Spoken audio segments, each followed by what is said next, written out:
Hello once again, my students. Today we're going to discuss properties.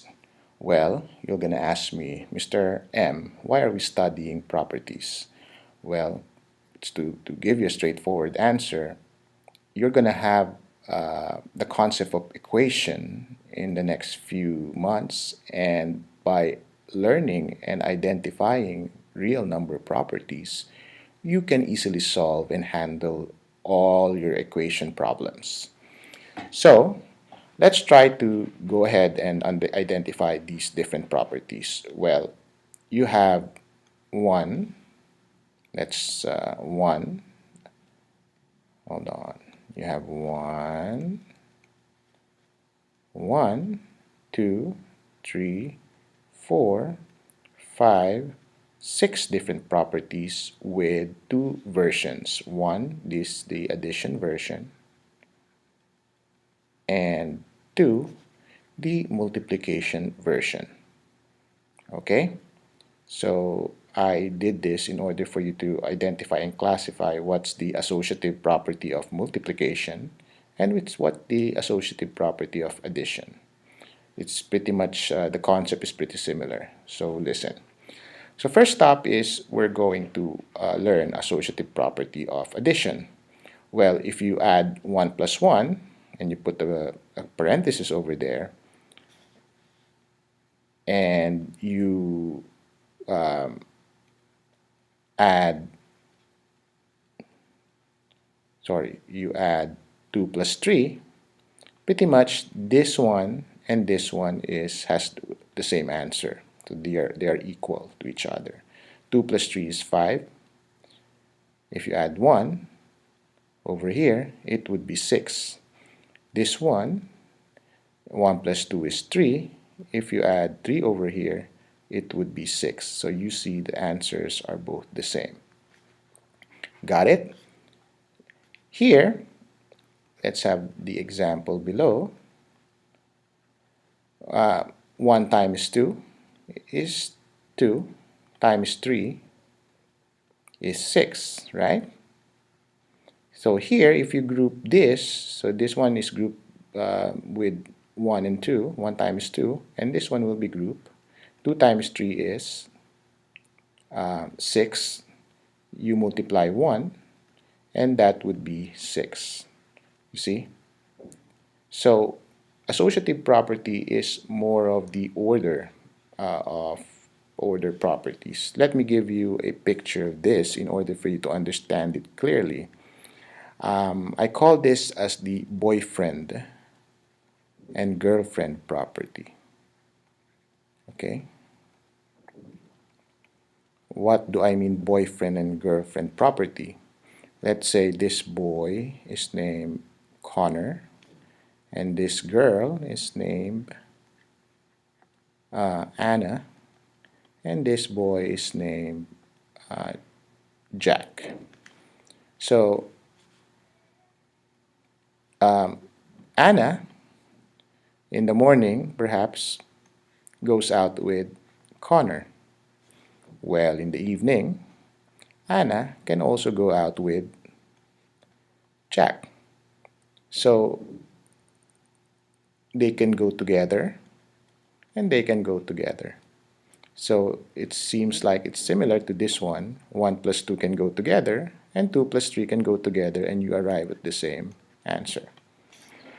It also goes with these two examples as well. Okay? So commutative property is pretty straightforward. 2 plus 5 is equal to 5 plus 2. Both is 7. Both 7. And 4 times 10, which is 40, is equal to 10 times 4, which is 40. So I call this as the group property. Okay, group or family property. Okay? So let's say this is daddy, this is mom, this is brother, and this is sister, is also equal to sister, brother, or brother or sister, mom, and dad. So these are all the same.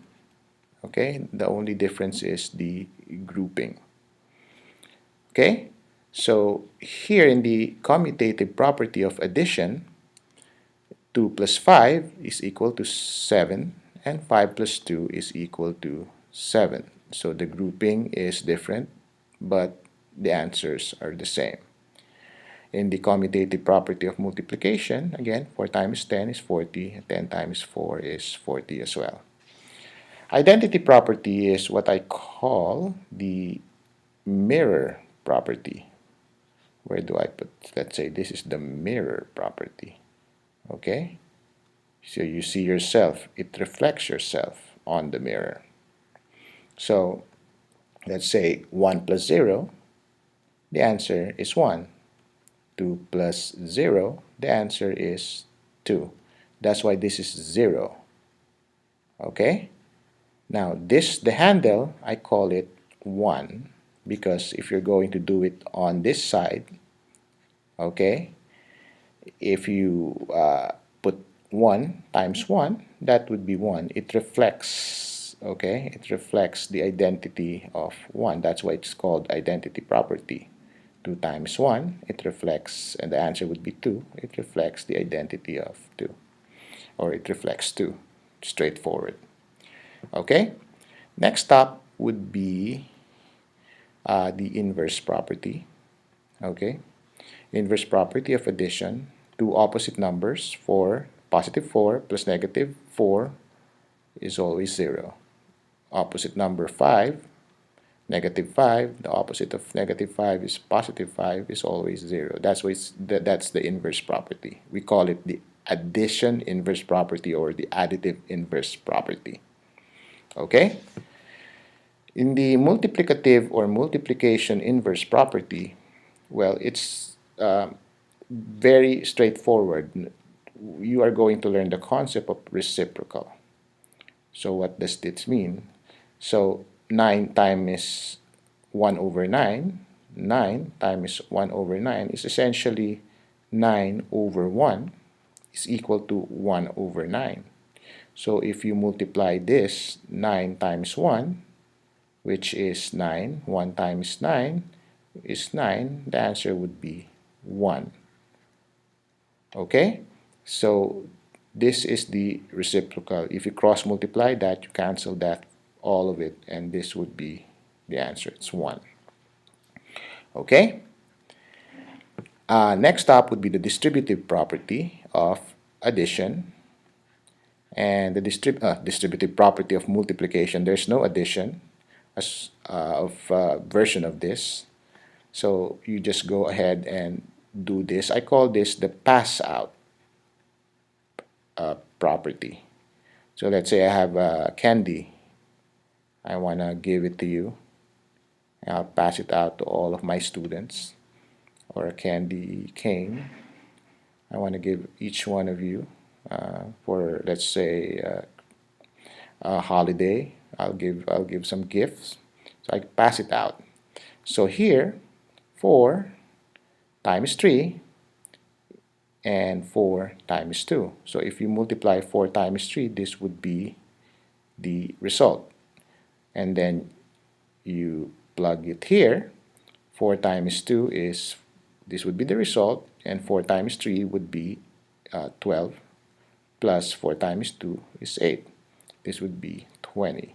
So you pass out 4 times 3, 4 times 2, 4 times 3, 4 times 2. So it's passing out the concept or the multiplication. Next up would be the multiplicative property of 0, and it doesn't have any addition version. As you may see, it's multiplicative or multiplication. So any number multiplied by 0, it would be 0. 1 times 0, 0. 2 times 0, 0. 3 times 0 is 0. Thank you so much, and I will see you in class.